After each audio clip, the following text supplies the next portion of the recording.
Hey guys, Super Saiyan 30 here, and today, well, I'm deciding that it is time for me to talk about my philosophy on Smash Brothers to its fullest extent. So, back then when I used to say in my streams, oh, blah blah blah, it's all about the skill and hard work, but I think I'm going to actually break it down to a molecular level. I don't know if I said that word right. Break it down into pieces so that way everybody can understand. Not that many people are gonna see this video, not that people are gonna get attention from it, but hey, at least I'm gonna try to get this out and get this out of my chest and trying to, not have it in all the time. So basically, here I go. So I've been playing Smash Brothers for a whole year now. It is 2021. I think 2 years. No, I don't think it was 2 years because I started in 2019. So a year and a half. A year and a half, basically. Yeah, a year and a half. So in a year and a half, my first mains were Mewtwo, Mario, and Little Mac. And throughout my time of playing the game, I just played it blindly, no training from anyone whatsoever. And then when I started streaming, I've been running into these crazy opponents that made these crazy characters, and it was just bizarre. Characters that I've seen around these parts that kind of like, yeah, I see these guys, I see this normally. And characters that caught me off guard that had me like, wow, they got people that actually made this character? Crazy. But yeah, in my personal perspective, I find that really bizarre. Well, not always bizarre. Anyway, but that's besides the point. Um, so I haven't seen people play like Joker, high tier characters like Peach, Pikachu, etc., Snake, Lucina, a lot of other stuff. But and to be honest, it always had me like, huh, why do they play that character? But every time I lose to that character, or every time, or win or lose, I'm like, why does this person play this character? What does this player sees in this character? What is his motivation? What is his strive to keep playing this character? I want to know. And when I started playing the game, I just picked characters that I just thought like, hey, I remember this because I played the game when I was young. Nostalgia. Got a soft spot for the classics. And now that I've gained the knowledge and skill to like learn about, my Omni, neutral, etc., I realized the whole purpose of like how, the game goes and everything else. So in my philosophy, I've been seeing some people in my stream say, "Oh, you're playing Mewtwo. Why you playing Mewtwo, man? Mewtwo's not good." Well, I remember this one viewer saying, "Oh, Mewtwo's not good. Mewtwo's it's a bad character. Mewtwo's not really that good. He's kind of bad. He's low tier." And I'm like, "Yeah, I know, but I just like the character because I just like the character." But in actual, he's saying, oh, he's low tier, he has a bad tail hurt box. And to be honest, everything he was saying was true. I didn't have the knowledge to actually try to correct him in actual future references or trying to counteract his argument, but I was a noob back then, so I just said, yeah, but he could still be good despite all of his weaknesses.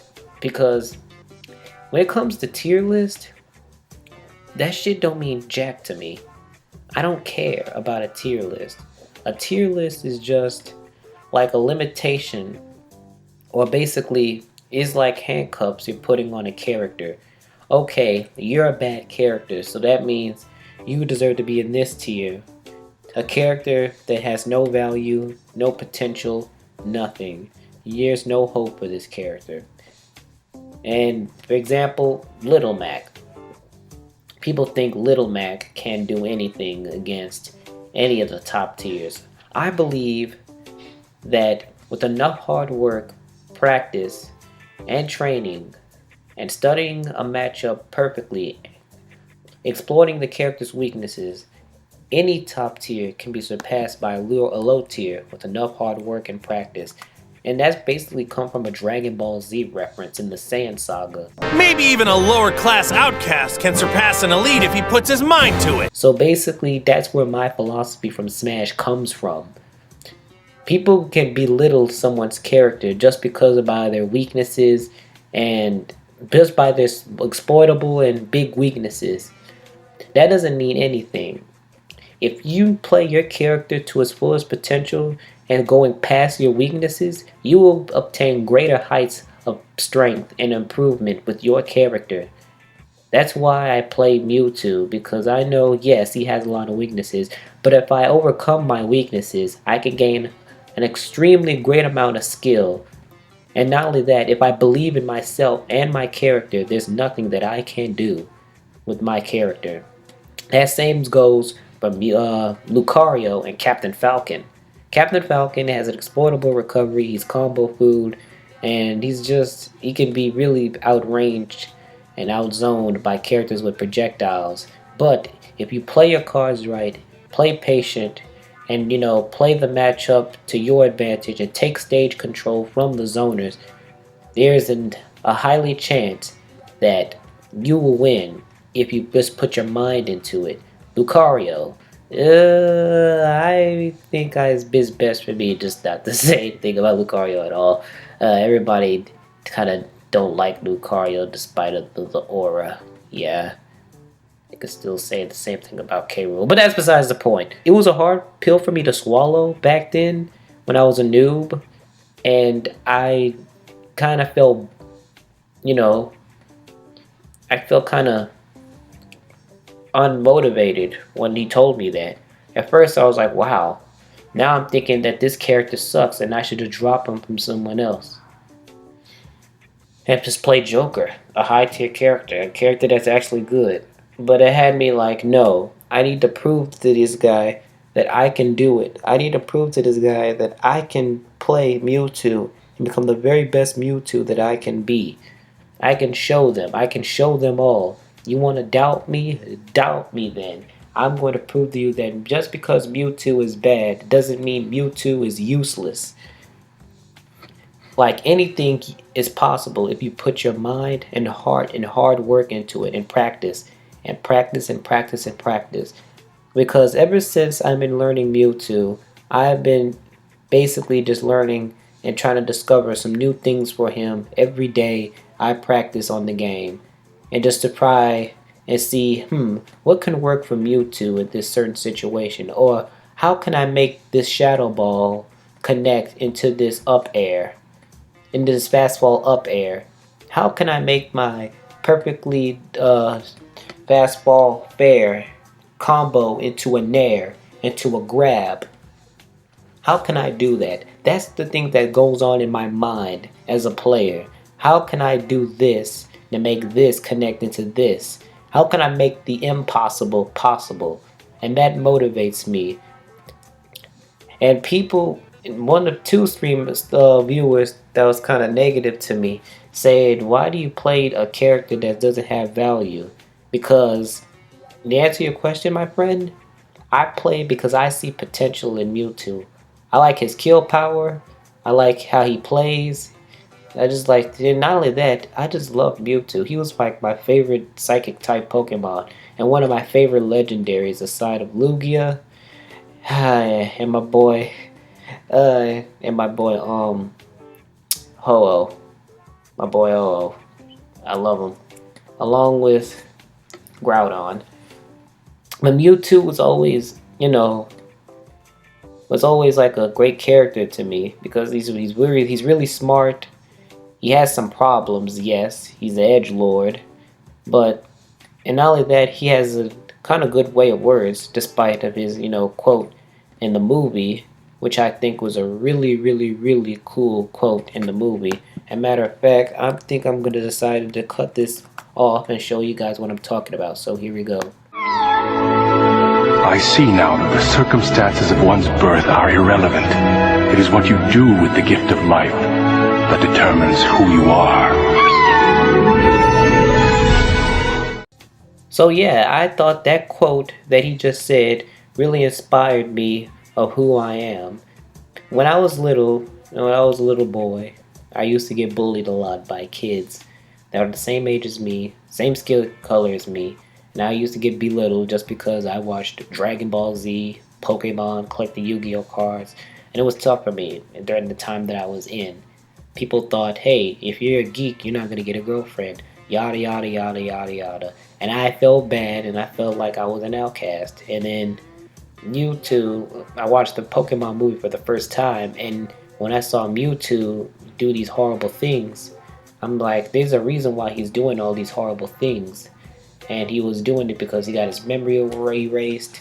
He felt confused, like, why is this world is so harsh to him? And when he realized that he turned ash into stone, he realized the kid was only trying to stop the fighting.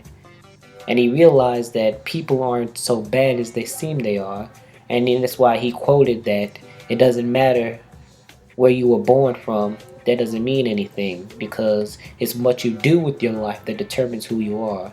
And what Ash was doing with his life was to stop Pokemon from fighting. Instead of fighting, they should be becoming friends with one another and striving in peace and harmony.